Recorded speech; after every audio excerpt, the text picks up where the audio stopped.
guys, we made it out to Texas. I was trying to do some filming earlier, but there's just so much noise and stuff where they couldn't hear me talk. So got the car ready, car's in the lanes. I got to turn down just a little bit, that way we can just get down through the track. It's been raining out here for a week and a half or two. So the track is, they say it's okay, but I'm just gonna take it easy on the first pass, just get it to go on down through there. On the big end, it's gonna see just a little bit more boost. I moved the boost safety up, so we'll see what it does, see how it leaves with the new first gear, and see what it runs.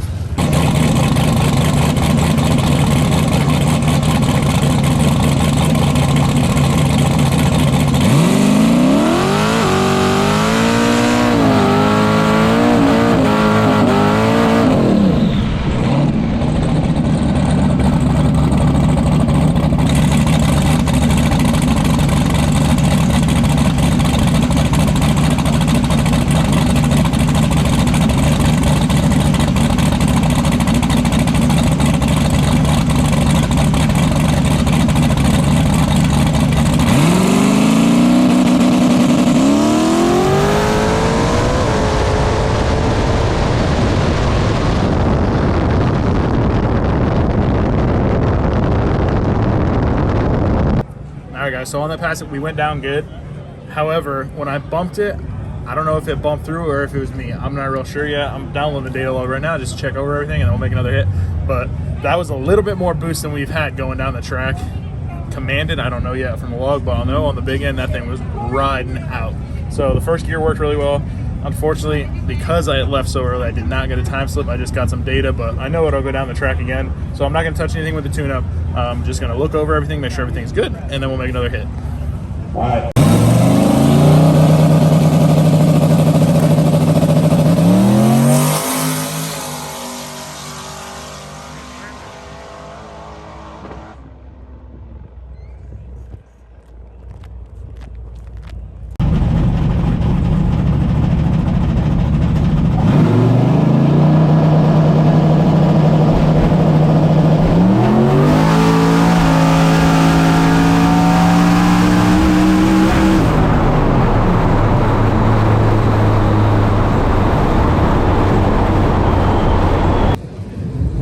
Guys, so on that pass, we went a 499 at 142, almost 143. The 60 foot was a little bit slow, but that extra boost up top helped. That thing was definitely riding. It started going to a power wheelie a little bit, like you can see in the video. But we don't have physical time slips here, so I'm going to insert a clip of the time slip right here.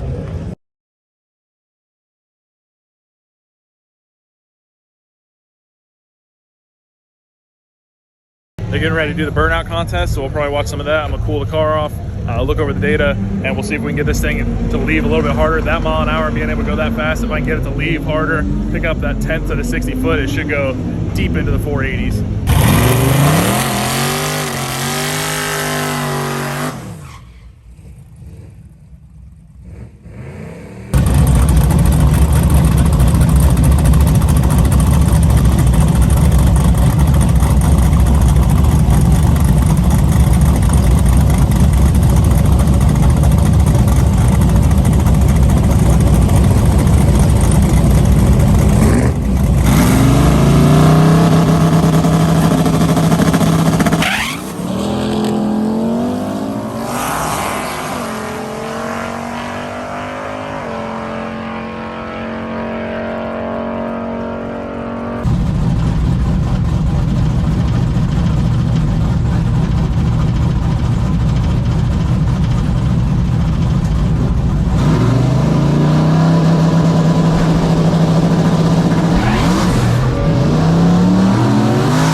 All right, guys, knock tire off on that one.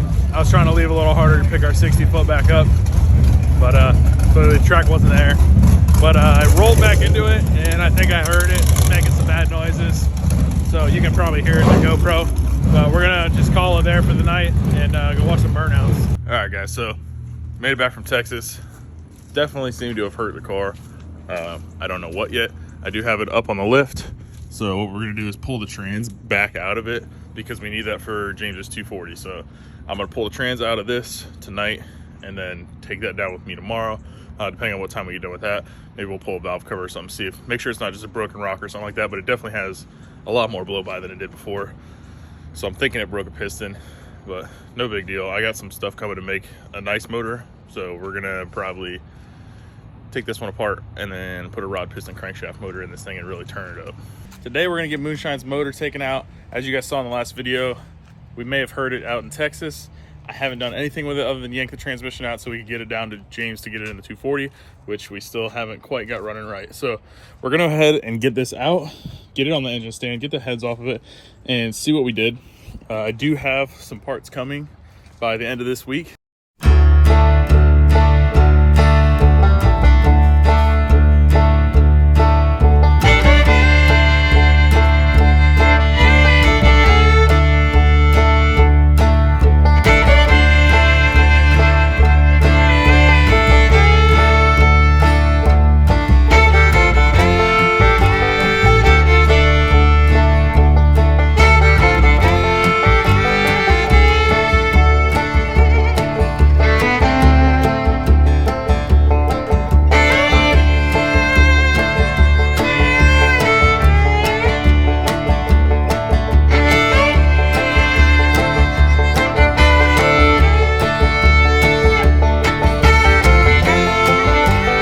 Guys, got the majority of this stuff off to get it out of the way.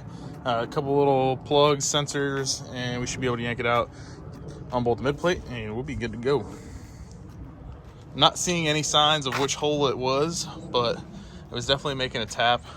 That last hit out in Texas, I gave her a little bit extra boost, so it was about 28 pounds on this stock bottom end. So it was riding. I mean, it went almost 143 to the 8th, so it was trying to do something, but you know, stuff happens. Stock bottom end. I didn't think, I said it would go that fast, but I didn't, you know, fully believe that it would get there as easy as it did. So I'm happy with it.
Give me a 3-inch slick extension for a 1/2 inch.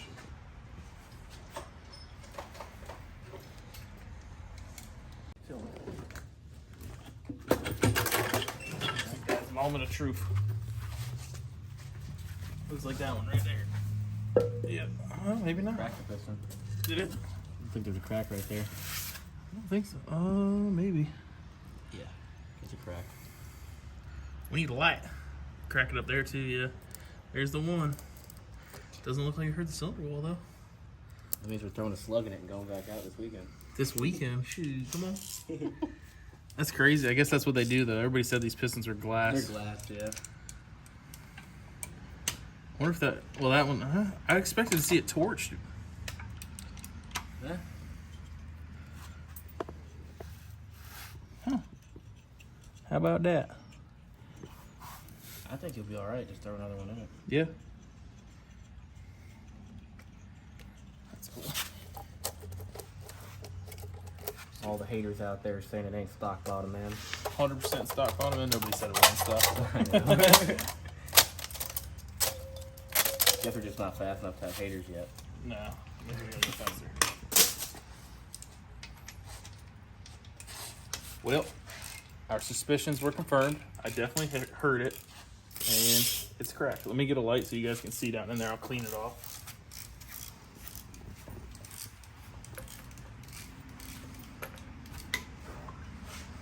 Wonder how long that's been cracked. Probably that last pass.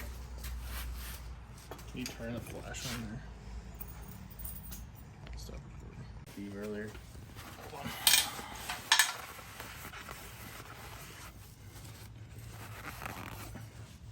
So you can see down in there. So it's cracked right there and right there. Oop. None of the other ones look to be cracked. I knew it was on this side because it was venting really, really heavy on this side. Yeah, none of the other ones seem to be cracked. All right, so we'll throw a piston in it. But we're not gonna worry about that because we got a set of diamond pistons, manly rods, and an LT1 crankshaft for our spare motor.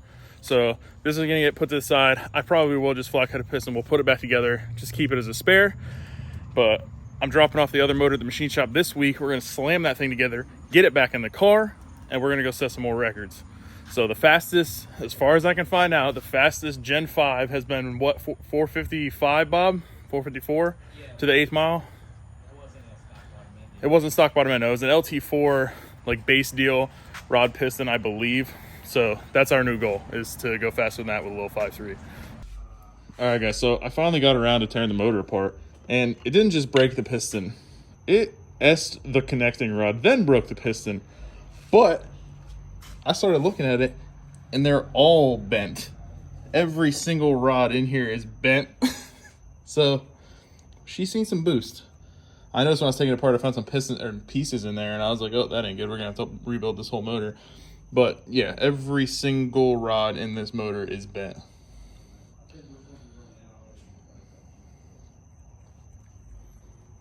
What you think, Bob? You can roll it over. Dude, that one, they're all bent. I don't know about this side. Yep, that one's. Yeah, they all are. Yep, they're all bent. Every If single you one ain't of them. bending, you ain't sending, brother. So we found the limit, 28 psi. I guess 27. We should have left it. Cool. I don't know, bro. I was thinking this thing is probably making about 1,200 horse. Yeah, to go as fast as it was that way. Yeah. So I mean, she held together good. I just wanted to see. I have never done anything really stock bottom end wise, so I just wanted to see how fast we could go, and we accomplished that goal. So Set some records. time for a new motor. I was gonna just put this one back together and keep it in the corner, but I don't know. I do have 8 spares. I mean, we could just fly cut all the ones I have over there and put it back together. Take now before it bends all the rods. I don't know, bro. I'm kind of feeling a little burnout action. I think we need a burnout car. Yeah, definitely. What can we build? I don't know. I heard a guy that's got a spare something sitting in his Yeah, I got yard. some. Seems to be the theme of this channel, but we could just put some rods in this thing and send her out of the moon. Let's just leave these rods in it. I mean, those aren't connecting anything. This one, well, they're still connected to the pistons, but this one was hitting the crankshaft. That's the noise I was hearing. The crazy thing is, dude, this thing literally ran back, and I like drove it all the way back to the pits. Just, yeah. I knew it was tapping. I was like, oh well, and yeah, all the way back it made it without sending it through the block, which amazes me. Usually these things come apart, they go through the block.